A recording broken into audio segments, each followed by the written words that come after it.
Assalamualaikum warahmatullahi wabarakatuh. Salam sejahtera untuk kita semua. Saya atas nama keluarga besar BKKBN dalam hal ini menyampaikan sejalan dengan arahan Bapak Presiden, Bapak Jokowi dalam menghadapi musibah atau wabah pandemi virus corona yang kita kenal dengan COVID-19 yang telah mendunia ini, maka kami BKKBN mengajak seluruh keluarga yang ada di Indonesia untuk menjalankan 8 fungsi keluarga dengan baik. Kita semua tahu bahwa keluarga adalah unit terkecil dari penduduk dan juga masyarakat yang merupakan suatu ikatan yang kuat secara batiniah dan juga secara spiritual, di mana di dalam suatu keluarga itu tentu punya ikatan dalam bentuk kebersamaan, keselarasan, dan juga mempunyai toleransi antar anggota keluarga dan juga antar keluarga di dalam masyarakat. Fungsi pertama dalam keluarga adalah fungsi agama. Tentu sudah seyogianya kita semua sebagai keluarga, sebagai makhluk yang beriman, agar dalam menghadapi adanya wabah corona, kita harus tenang, tidak panik, dan tentu kita semua meluruskan niat, menyempurnakan ikhtiar, dan selebihnya kita berdoa serta berserah diri kepada Tuhan Yang Maha Kuasa. Fungsi yang kedua ini tidak ada kalah pentingnya, yaitu adalah fungsi sosial dan budaya. Di mana kita tahu bahwa kita adalah sebagai makhluk sosial dan juga berbudaya.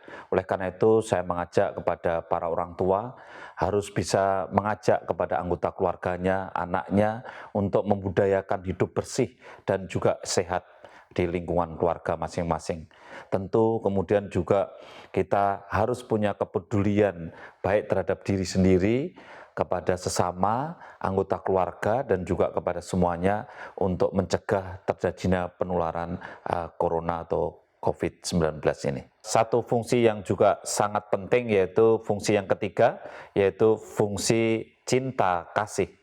Kita semua tahu keluarga punya fungsi yang sangat luhur, yaitu fungsi cinta kasih sesama keluarga antara bapak, ibu, anak, dan juga saudara yang ada dalam keluarga.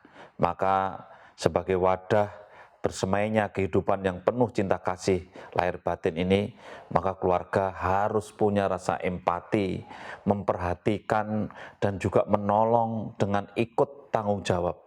Terlebih jika ada keluarga yang dalam hal ini dicurigai atau bahkan sudah ada yang positif menderita infeksi virus corona.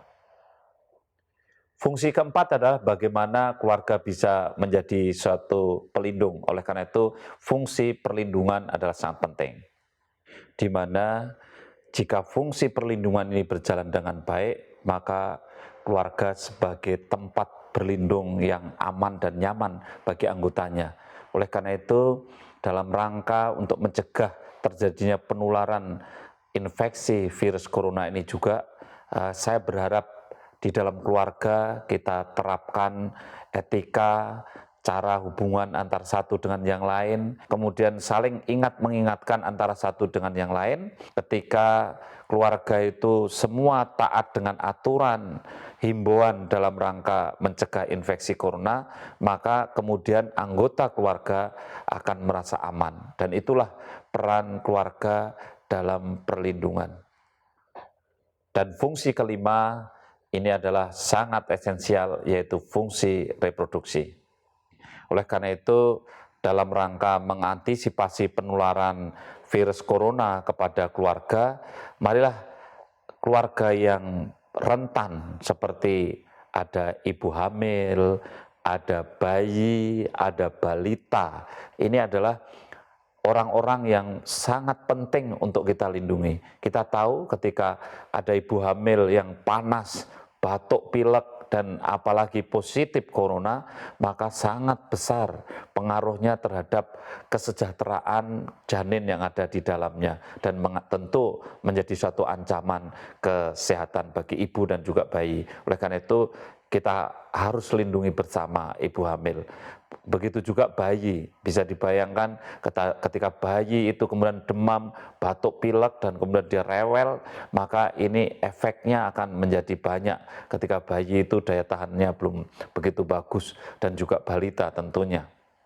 Sehingga marilah kita bersama-sama bisa meningkatkan daya tahan anggota keluarga kita, khususnya yang rentan tadi, dengan memberikan nutrisi yang cukup, gizi yang cukup, makanan yang cukup, kemudian juga memberikan perlindungan yang cukup. Dengan demikian maka fungsi keluarga dalam hal reproduksi untuk orang hamil, untuk bayi, anak-anak, dan untuk orang tua bisa berjalan dengan baik. Yang keenam adalah fungsi keluarga dalam hal pendidikan dan juga sosialisasi.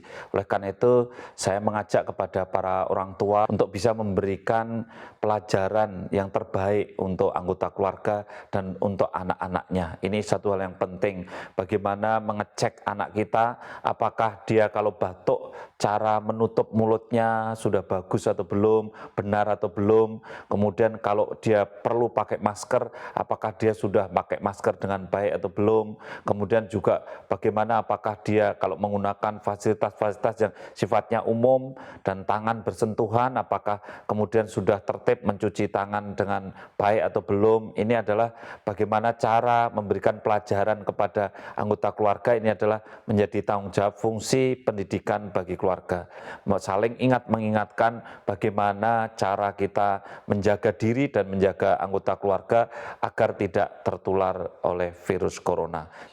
Fungsi yang ketujuh yaitu adalah fungsi ekonomi. Maka marilah kita maknai bersama bahwa di dalam situasi seperti ini tentu justru kita bisa melakukan hidup hemat. Kami sarankan kepada semua keluarga untuk kemudian tidak boros bepergian yang tidak penting. Begitu juga ketika pendapatan kita tidak berlebihan, kemudian kita ada pengeluaran yang tidak berguna, contohnya seperti merokok. Ya, dimana kalau kita merokok juga tenggorokan itu jadi terasapi, kalau kita ada gejala batuk pilek tentu ini juga membuat peradangan di tenggorokan menjadi lebih berat. Ini adalah bentuk-bentuk bagaimana kita bisa efisien, hemat, dan kemudian kita bisa menahan diri dari hal-hal yang tidak dipentingkan secara ekonomi.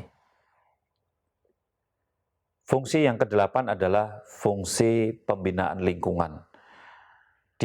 Kala kita ada wabah virus corona ini, tentu kita tidak mudah mengadakan kegiatan-kegiatan yang sifatnya berkumpul bersama-sama, bergotong royong. Akan tetapi kita masih bisa melakukan kegiatan-kegiatan untuk membersihkan lingkungan. Sebagai contoh, kita membersihkan lingkungan tanpa harus secara gotong royong serentak, tetapi masing-masing dengan tetap menjaga jarak antar satu dengan yang lain, kemudian kita ciptakan lingkungan kita yang bersih. Saya kira ini masih sangat mungkin sekali. Ini contoh kepedulian kita kepada lingkungan. Nah, oleh karena itu, tanpa harus kita mengurangi kehati-hatian untuk saling menular, tentu gotong royong dalam arti menyelesaikan kepedulian terhadap lingkungan tetap bisa dikerjakan dalam rangka untuk mencegah terjadinya penularan virus corona.